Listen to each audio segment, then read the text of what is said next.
New year రాబోతోంది. ఈసారి మీ పార్టీని ఫామ్ హౌస్ లో ప్లాన్ చేయాలనుకుంటే వెంటనే డోసే యాప్ ని డౌన్లోడ్ చేసుకుని బుక్ చేసుకోండి. నమస్తే, welcome back to Suman TV. Present మనతో పాటు ఉన్నారు ఫైనాన్షియల్ అడ్వైజర్ యాదగిరి గారు. నమస్తే సార్. నమస్తే మేడం. సార్, ఇన్సూరెన్స్ పాలసీల గురించి మాట్లాడుకుంటే అందులో ముఖ్యంగా హెల్త్ ఇన్సూరెన్స్. అంటే ఈరోజు క్వశ్చన్ ఏంటంటే, హెల్త్ ఇన్సూరెన్స్ తీసుకునే ముందు మనం తీసుకోవాల్సినటువంటి జాగ్రత్తలు ఏంటంటే, ఒక ప్రికాషన్స్ ఏమన్నా ఉంటాయా అసలు? ఒకసారి మా వ్యూవర్స్కి. అంటే హెల్త్ ఇన్సూరెన్స్ తీసుకునే ముందు అసలు చూడాల్సినటువంటి పారామీటర్స్ ఏంటి అని అంటే, కంపెనీ యొక్క ప్రొఫైల్స్, కంపెనీ ఎప్పటి నుంచి ఉంది, కంపెనీ వాటి యొక్క నెట్వర్క్ ఏంది, తర్వాత నెట్వర్క్ హాస్పిటల్స్, ఎన్ని నెట్వర్క్ హాస్పిటల్తో టైఅప్ అయి ఉన్నారు, వాటి యొక్క క్లైమ్ సెటిల్మెంట్ రేషియో ఎలా ఉంది, ఇవన్నిటిని కూడా ఒక కంపెనీలో మనం ఇన్సూరెన్స్ తీసుకునే ముందు మనం ఏం చేస్తాం, ఇన్సూరెన్స్ తీసుకుంటున్నామంటే ఏదో XYZ కంపెనీకి మనం వెళ్ళాల్సినటువంటి అవకాశాలు ఉంటాయి. కాబట్టి అక్కడ వెళ్లే ముందు ప్రైమరీగా మనం చూసుకోవాల్సినటువంటి జాగ్రత్తలు ఇవి ఉంటాయి. వీటిలో అన్ని చూసుకున్న తర్వాత మనం ముందుకెళ్లాల్సినటువంటి అవసరం ఉంటుంది. సో హెల్త్ ఇన్సూరెన్స్ కంపెనీస్ ఉంటాయి కదా, మరి అవి జారీ చేసే పాలసీలో తీసుకోవాల్సిన ప్రికాషన్స్? చాలా గుడ్ క్వశ్చన్. ఏంటి అని అంటే, హెల్త్ ఇన్సూరెన్స్లో చాలా మంది ఇవాళ నేను చెప్తున్నాను ఏంటంటే, ఏదో తీసుకున్నామని నామినల్గా తీసుకుంటూ ఉంటారు. దాంట్లో ఎంత కవరేజ్ ఉందో తెలియదు. అంటే ఉంటుంది నార్మల్ 5 lakhs, 3 lakhs, 7 lakhs, ఇట్లా బిలో 10 lakhs లోపల చాలా మంది తీసుకుని ఉంటారు.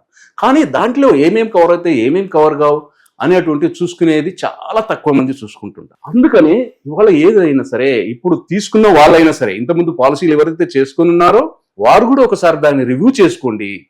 కొత్తగా తీసుకునే వాళ్ళు ఎవరైతే ఉంటారో వాళ్ళు ఫస్ట్గా మనం ఏమేం చేయాలి, కొద్దిగా లెంత్ అయినా సరే వాళ్ళు చూడమని చెప్తున్నాను. ఎందుకంటే ప్రేక్షకులకు నేను మరీ చెప్తున్నా, ఇలాంటి ఇంపార్టెంట్ విషయాలు ఏవైతే ఉంటాయో కొంచెం టైం ఇచ్చైనా సరే మీరు తెలుసుకోండి.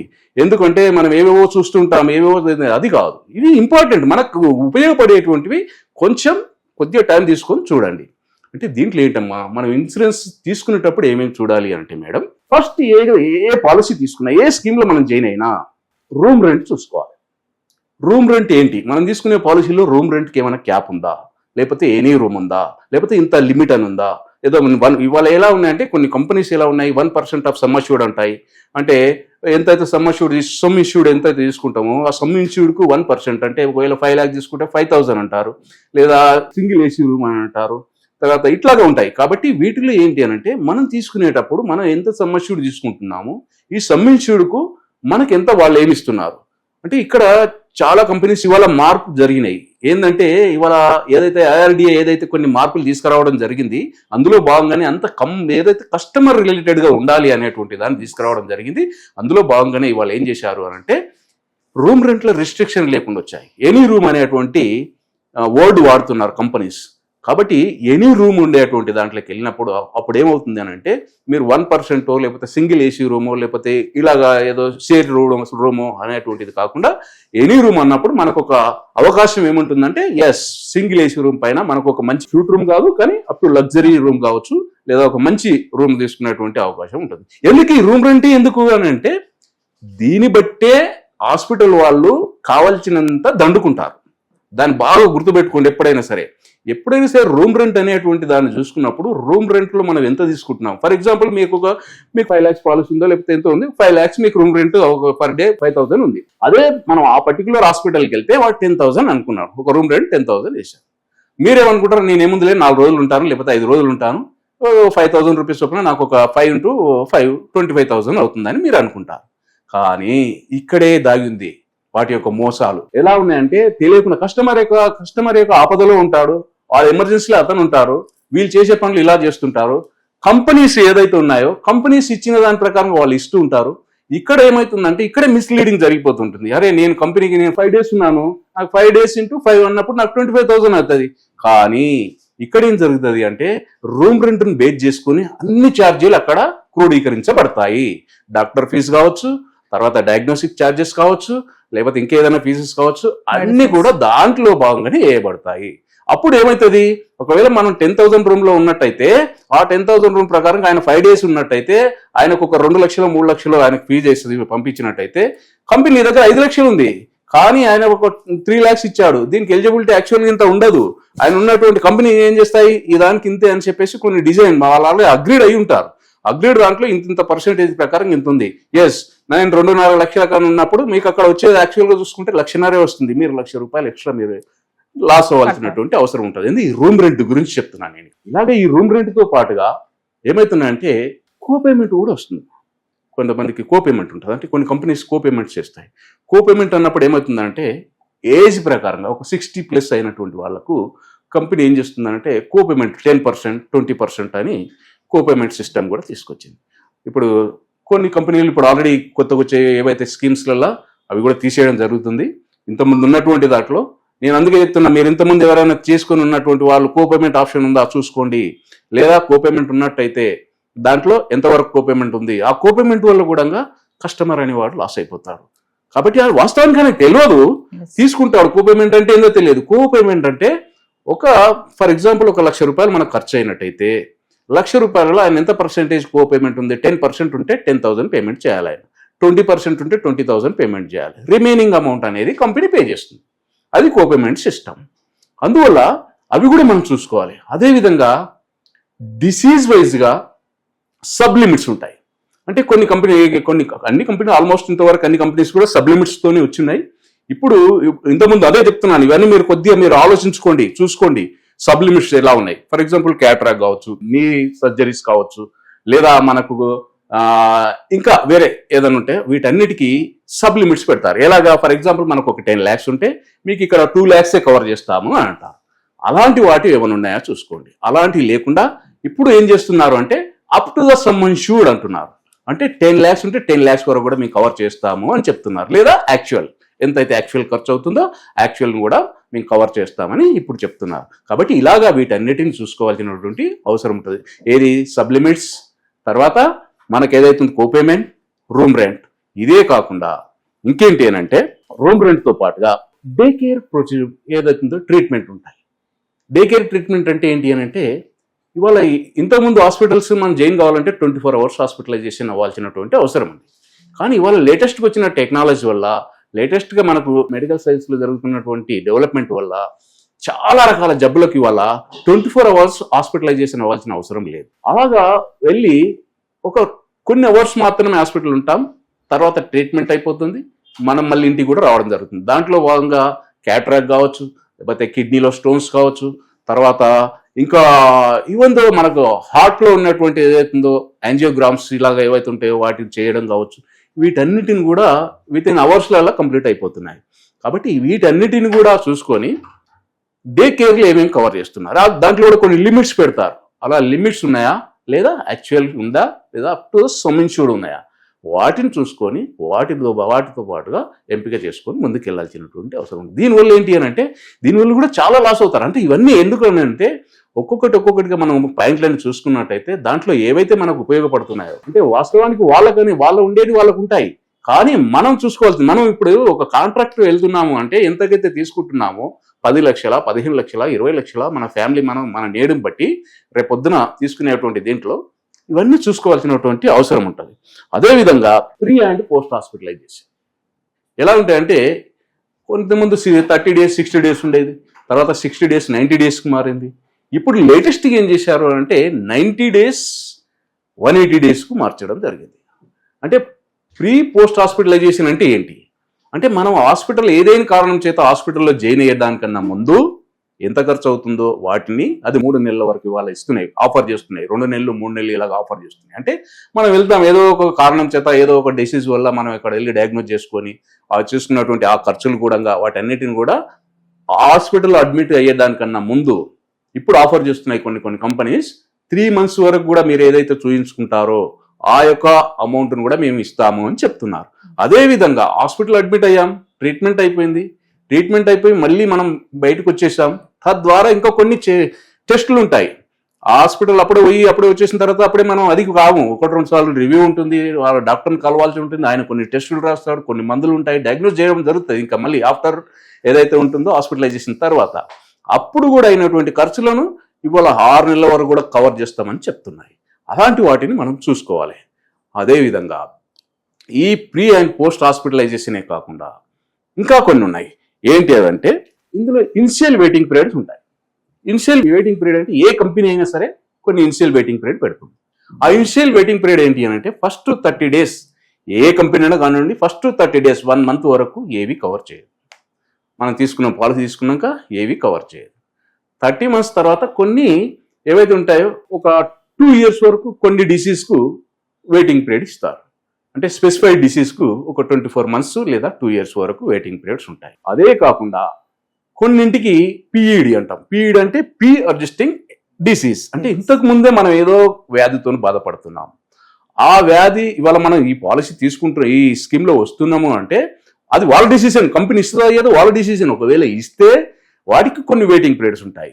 ఏదైతే మనం పూర్వమే ఆల్రెడీ మన యొక్క డ్యామేజ్ జరిగింది మన బాడీకి, ఆ డ్యామేజ్ని కూడా మేము కవర్ చేస్తాము. ఎప్పుడు కవర్ చేస్తాము? కొన్నాళ్ళ తర్వాత. ఎన్నాళ్ళు అది?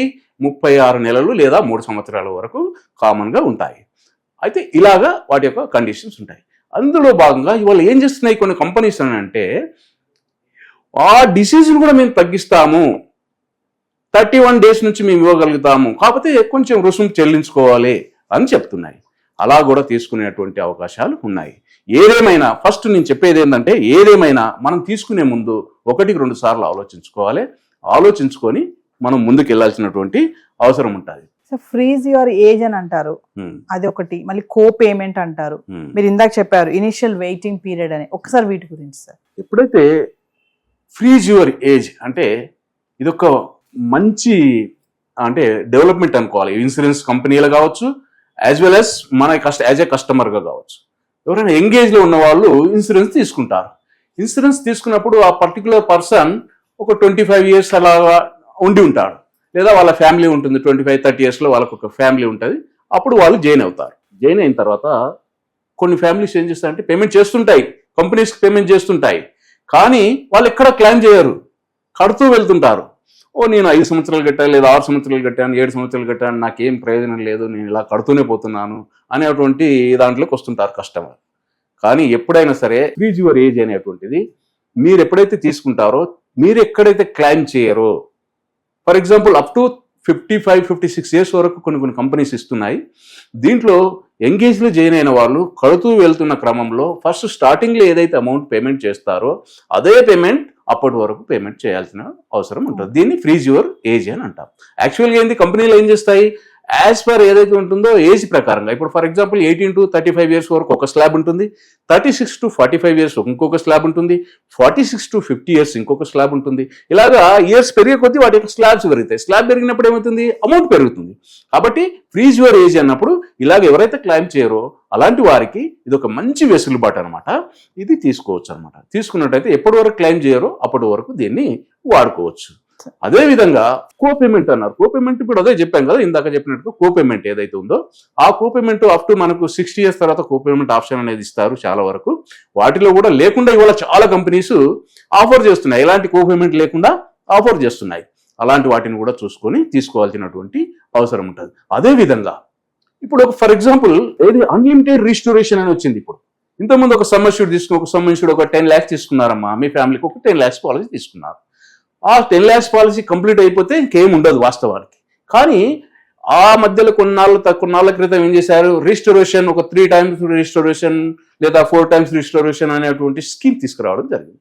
దానివల్ల ఏంటి, ఒకే ఇయర్లో ఒకే ఫ్యామిలీకి సంబంధించిన వాళ్ళు ఒక 10 lakhs ఒకసారి అయిపోయినట్టయితే మళ్ళీ మేము రిస్టోరేషన్ చేస్తాం 10 lakhs అని చెప్పుకోవడం జరిగింది. అలాగా తీసుకొని రావడం జరిగింది. అంటే ఆ దాంట్లో ఏమైంది, ఆ రిస్టోరేషన్లో కూడా కొన్ని కండిషన్స్ ఉన్నాయి.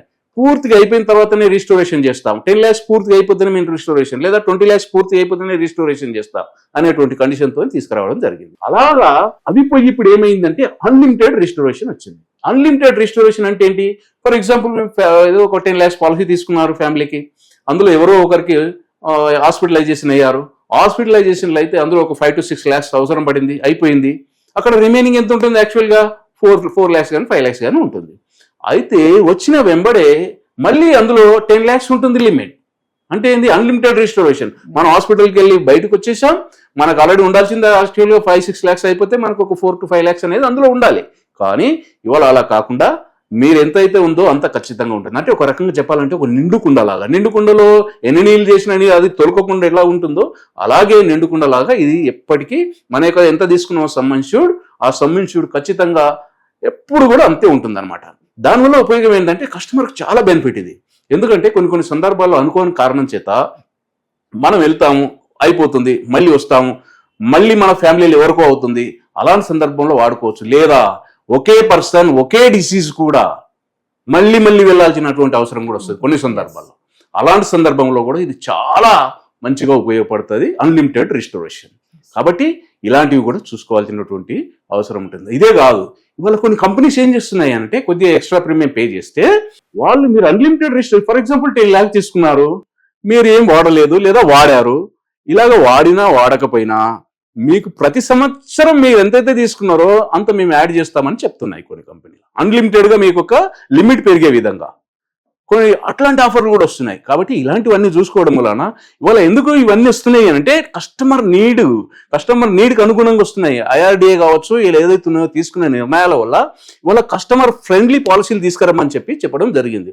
దాంట్లో భాగంగానే ఇవన్నీ కంపెనీలన్నీ కూడా వాళ్ళకు ఒక కాంపిటీషన్లు ఉన్నారు, దాంట్లో భాగంగానే ఇవన్నీ తీసుకొని రావడం జరిగింది. అంటే కస్టమర్కి ఎంత దగ్గరకైతే అంత బాగుంటుందనే ఉద్దేశంతో అన్ని రకాలైనటువంటి ఆఫర్లు తీసుకొని రావడం జరుగుతూ ఉంది అనమాట. అందులో భాగంగానే ఇవన్నీ వస్తున్నాయి. ఇవన్నిటిని కూడా కొత్తగా వచ్చేటువంటి స్కీమ్లలో ఏవైతే ఉంటాయో వాటన్నిటిని 1-2 సార్లు మీరు చూసుకొని ఒకసారి ఇది ఇంకొకటి, మనం ఇవాళ హెల్త్ ఇన్సూరెన్స్ ఎందుకు తీసుకోవాలి అని అంటే రేపొద్దున జరగబోయే డ్యామేజ్కి సంబంధించి, రేపొద్దున జరగబోయే నష్టానికి సంబంధించి మనం వాటి నుంచి ప్రొటెక్షన్ తీసుకోవడం కోసం ఈ హెల్త్ ఇన్సూరెన్స్ తీసుకోవాలి. ఇవాళ ఎలా ఉన్నాయి పరిస్థితులు అంటే వాళ్ళు ఎవరు కూడా ఒక ఫ్రెండ్ కావచ్చు, మన రిలేషన్ కావచ్చు, ఎవరైనా సరే కొన్ని సందర్భాలు ఆపదలు ఉన్నాము అని అంటే ఎవరు కూడా డబ్బు ఇచ్చే పరిస్థితులలో లేరు. అంటే ఎవరి టెన్షన్లు వాళ్ళకు ఉన్నాయి. కాబట్టి ఇలాంటి ఈ టెన్షన్లో ఉన్నటువంటి ఈ సిచ్యువేషన్లో ఇలాంటి స్కీమ్స్ ఉన్నట్టయితే మనకు ఒక ప్రొటెక్షన్ ఉంటుంది కదా. ఈ ప్రొటెక్షన్ వల్ల వాళ్ళు ఎవరిని ఏమి అడగాల్సిన అక్కర లేకుండా ఒక హ్యాపీగా వాళ్ళకి జరిగే, ఫర్ ఎగ్జాంపుల్ రేపొద్దున మన ఇన్నర్ ఆర్గాన్లో ఏం జరుగుతుందో మనకు తెలియదు, మన బాడీలో ఏం జరుగుతుందో తెలియదు. కాబట్టి అలాంటి సిచ్యువేషన్స్ లేదని ఉన్నట్టయితే ఇలాంటి వాటి వల్ల మనం ఒక మంచి లబ్ధి చేకూర్చుకోవడం జరుగుతుంది. ఇంకోటి ఏంది, ఇది 1 సంవత్సరం 2 సంవత్సరాలు కాదు, మన జీవితాంతం ఉంటుంది. ఇది జీవితాంతం కూడా మనకి ఇదేమో డబ్బులు రిటర్న్ వస్తుందా? రిటర్న్ రాదండి. ఇందులో హెల్త్ ఇన్సూరెన్స్లో ఎప్పుడు కూడా రిటర్న్ రాదు. Health insurance and vehicle insurance కావచ్చు, ఏదైనా సరే ఇలాంటి వాటిలో రిటర్న్ రాదు. కానీ మనకు ఒక భద్రత ఉంటుంది. మనం ఇవాళ ఎన్ని సంవత్సరాలు బతితో మనకు తెలియదు. ఒకవేళ 100 సంవత్సరాలు బతితో 100 సంవత్సరాల వరకు తీసుకోవాలి, 100 సంవత్సరాల వరకు కట్టుకోవాలి. అలా కట్టుకున్నప్పుడే ఎప్పుడైతే ఏజ్ పెరుగుతుంటుందో మన యొక్క కాంప్లికేషన్స్ పెరుగుతూ ఉన్నాయి. ఇవాళ ఉన్నటువంటి ఈ వాతావరణంలో చాలా కెమికల్ వాతావరణంలో ఉన్నాం, మన బాడీ ఎంతో డ్యామేజ్ జరుగుతూ ఉంది, ఎన్నో రకాల జబ్బులు వస్తున్నాయి. ఇవాళ ఎక్కడికైనా హాస్పిటల్కి వెళ్తే ఇవాళ లక్షలతోనే పని అవుతుంది, కానీ ఎక్కడ కూడా 1000 కానీ 10 కానీ అయ్యేటువంటి పరిస్థితులు లేవు. కాబట్టి దీన్ని దృష్టిలో పెట్టుకొని ఇలాంటి స్కీమ్స్ అనేది మనం ముందుగా చేసుకున్నట్టయితే వాళ్ళకు వాళ్ళ ఫ్యామిలీకి చాలా మంచి ఉపశమనం అనేది జరుగుతూ ఉంటుందమ్మా. అదేవిధంగా కొన్ని సందర్భాలలో హెడ్ ఆఫ్ ద ఫ్యామిలీకి డ్యామేజ్ జరుగుతుంది. ఎలా డ్యామేజ్ జరుగుతుందంటే ఏదో క్రిటికల్ ఇల్నెస్ వల్ల కావచ్చు, లేదా యాక్సిడెంట్ వల్ల కావచ్చు, ఆ ఫ్యామిలీ కడుతూ ఉంటారు, ఆ క్రమంలో ఏదో యాక్సిడెంట్ అయ్యి డెత్ అవుతారు. అలాంటి ఫ్యామిలీస్కు ఇవాళ ఇంకో కొన్ని కంపెనీస్ ఏం ఆఫర్ చేస్తున్నాయంటే 1 year వరకు నెక్స్ట్ ఇయర్ ప్రీమియం కట్టాల్సిన అక్కర్లేదు, వేవ్ చేయబడతాయి. ఆ నెక్స్ట్ ఇయర్ వరకు కూడా ఫ్యామిలీని వాళ్ళు కవర్ చేయడం జరుగుతూ ఉంటుంది. కాబట్టి ఇలాగ అన్ని చాలా రకాల బెనిఫిట్స్ ఉన్నాయి, వీటన్నిటిని తీసుకోవచ్చు. ఇదంతా బాగానే ఉంది, కానీ మీరు బాగానే అడిగారు, క్వశ్చన్ మంచిగా ఉంది, ఏం చూసుకోవాలన్నారు. కానీ మరి మీరేం చూసుకోవాలి? అది కూడా కదా పాయింట్. కస్టమర్ సైడ్ నుంచి మనం ఏం చూసుకోవాలి, మనం ఎంత లాయల్గా ఉండాలి, మనం ఎంత నిజాయితీగా ఉండాలి. అప్పుడు కదా మనం ఎదురు క్వశ్చన్ వేస్తాం. మనం ఇట్లా ఒక క్వశ్చన్ వేస్తే మనకు 4000 చూపిస్తున్నాయి ఇక్కడ. కాబట్టి మనం ఎప్పుడైనా సరే అవతలను అడిగేటప్పుడు మనం ఎంత నిజాయితీగా ఉన్నాం అనేది మనకు కావాలి. నేను చెప్పేది ఏమంటున్నానంటే ఎప్పుడైనా సరే హెల్త్ ఇన్సూరెన్స్ తీసుకునేటప్పుడు మనం ఆరోగ్యంగా ఉన్నామా లేదా, ఆరోగ్యంగా ఎస్ ఇప్పుడు తీసుకునేటప్పుడు బాగున్నా, ఆరోగ్యంగా ఉన్నాం. ఇంతకు ముందు నువ్వు పుట్టినప్పటి నుంచి నీకేమన్నా జబ్బులు ఉన్నాయా, ఆ జబ్బులు ఏమన్నా ఎప్పుడైనా వచ్చి తగ్గిపోయినా మళ్ళీ రేపు పొద్దున ఫర్దర్ గా నీకు అది అవసరపడదా? అలాంటివి ఏమన్నా ఉన్నట్టయితే డిస్క్లోజ్ చేయకపోయినా, అంటే మీరు వాటి చెప్పకపోయినా పర్వాలేదు. కానీ రేపు పొద్దున మీకు ఎప్పుడో జరిగి ఉంటుంది, 10 ఏళ్ల క్రితం జరిగి ఉంటుంది, 15 ఏళ్ల క్రితం జరిగి ఉంటుంది. కానీ ఇప్పుడు మనం చెప్పము, నేను ఆరోగ్యంగా ఉండండి, ఏం ప్రాబ్లం లేదండి, నాకేదో చిన్న ఒక బీపీ ఉందండి, ఒక షుగర్ ఉందండి, అది కూడా నార్మల్గా ఉంది, టాబ్లెట్ వేసుకుంటే అండి. దాన్ని నార్మల్గా నువ్వు ఎంత మంచిగా చెప్తున్నావు తెలుసా, నార్మల్గా ఉందని. కానీ నార్మల్ కాదు, అది చాలా అబ్నార్మల్. బీపీ కానీ షుగర్ కానీ వాటి వల్ల ఏమేమి కాంప్లికేషన్స్ వస్తాయో మీకు తెలియకపోవచ్చు. కానీ బీపీ వల్ల ఏమొస్తుంది, హార్ట్ అటాక్ వస్తుంది, బ్రెయిన్ ట్యూమర్స్ వస్తాయి, బ్రెయిన్ డ్యామేజ్ జరుగుతుంది, పెరాలసిస్ వస్తుంది. ఇవన్నీ పెద్ద జబ్బులు కదా. ఈ జబ్బులలో ఎంత అయితే చెప్పండి, మీరు ఏముందండి టాబ్లెట్ వేసుకున్న బాగున్నారు, మీరు మంచిగా చెప్తున్నారు నార్మల్గా ఉన్నా అని. అది ఆల్రెడీ డ్యామేజ్ జరిగింది, మన బాడీకి డ్యామేజ్ జరిగింది కాబట్టి మనం ఇది చేసుకుంటున్నాం. కాబట్టి ఇవన్నీ డిక్లేర్ చేయాలి. ఎప్పుడైతే షుగర్ ఉంది, షుగర్ వల్ల ఏమవుతుందండి, ఏమన్నా చిన్న నార్మల్గా ఉంది, షుగర్ వల్ల ఏమవుతుందండి, కిడ్నీలు డ్యామేజ్ అవుతాయండి, కంటి చూపు పోతుందండి, కంటిలో ఉన్న నరాలు చిట్లిపోతాయండి. అది కాబట్టి ఇలాంటి వాటిని మీరు ఎప్పుడైనా సరే చిన్నగా, ఇప్పుడు సాధారణంగా ప్రతి కుటుంబంలో బీపీ షుగర్ అనేది సర్వసాధారణం అయిపోయింది కాబట్టి నేను అందుకే చెప్తున్నా, డిక్లేర్ చేయాలి. ఎప్పటి నుంచి ఉందో కూడా డిక్లేర్ చేస్తే ఆ కంపెనీ ఒకవేళ పాలసీ స్కీమ్ ఇస్తుందా లేదా మీ కంపెనీ డిసైడ్ చేస్తుంది. ఒకవేళ ఇచ్చిందా ఖచ్చితంగా మీకు రావాల్సిన ఏదైతే వెయిటింగ్ పీరియడ్ ఉంటాయి, ఇనిషియల్ వెయిటింగ్ పీరియడ్ ఉంటాయి, ఆ ఇనిషియల్ వెయిటింగ్ పీరియడ్ అయిపోయిన తర్వాత ఖచ్చితంగా ఇవ్వాలి కంపెనీ. ఒకవేళ ఇవ్వకపోతే దాన్ని రైట్ ఉంది మీకు కొట్లాడుకోవడానికి. మీరు వాళ్ళ కంపెనీ గ్రీవెన్స్ సెల్ కి మీరు ఒక మెయిల్ పెట్టొచ్చు. ఆ 15 days లోపల మీకు ఆ మెయిల్ కు రివర్ట్ ఇస్తారు. ఒకవేళ ఇవ్వకపోతే మన యొక్క ఏదైతే ఉంటుందో అంబుడ్స్మెంట్స్ లో మీరు కోర్టులో కేసు చేసుకొని గెలవడానికి అవకాశాలు ఉంటాయి. మనం రైట్ వేలో ఉంటే, మనమే రాంగ్ చేసినాం అనుకోండి, ఎవరు మనం ఏం చేయలేం. కాబట్టి ఎప్పుడు కూడా ఒక లాయర్ దగ్గర అబద్ధం ఆడొద్దు, ఒక పోలీస్ దగ్గర అబద్ధం ఆడొద్దు, ఒక డాక్టర్ దగ్గర అబద్ధం ఆడొద్దు, అదే విధంగా ఒక అడ్వైజర్ దగ్గర కూడా అబద్ధం ఆడొద్దు. అతనికి ఉన్నట్టు చెప్తేనే ఏమి ఇవ్వాలి, ఏం చేయాలి అనేటువంటివి వాటికి సంబంధించినటువంటి ప్రికాషన్ ఇవ్వగలుగుతాడు. కాబట్టి ఇది దయ ఉంచి మీరందరూ దీన్ని, నేను ఇలా చెప్తుండొచ్చు, మీకు కొద్దిగా అదిగా ఉండొచ్చు, ఏంది ఇలా చెప్తున్నారని, కానీ ఇది నిజాలు. ఇవి మీకు రేపొద్దున మీరు ఫేస్ చేసేటువంటి విషయాలు ఇవి. కాబట్టి వీటిని మీరు చాలా జాగ్రత్తగా ఆలోచించుకొని మీరు తీసుకోవాలి. తీసుకునేటప్పుడు మాత్రం ఖచ్చితంగా, మళ్ళీ నేను చెప్తున్నా, మీకు ఏదైనా ప్రాబ్లం ఉంటే ఖచ్చితంగా మీరు చెప్పాల్సినటువంటి కంపెనీకి చెప్పాల్సిన బాధ్యత మీ పైన ఉంది. అప్పుడే మీకు సరైనటువంటి పాలసీ అనేది దొరుకుతుంది, మీకు కవరేజ్ ఉంటుంది, ఇవన్నీ బెనిఫిట్స్ వస్తాయి. కాబట్టి ఇది తీసుకోమని నేను చెప్తాను madam. Thank you sir. Thank you madam. Thank you.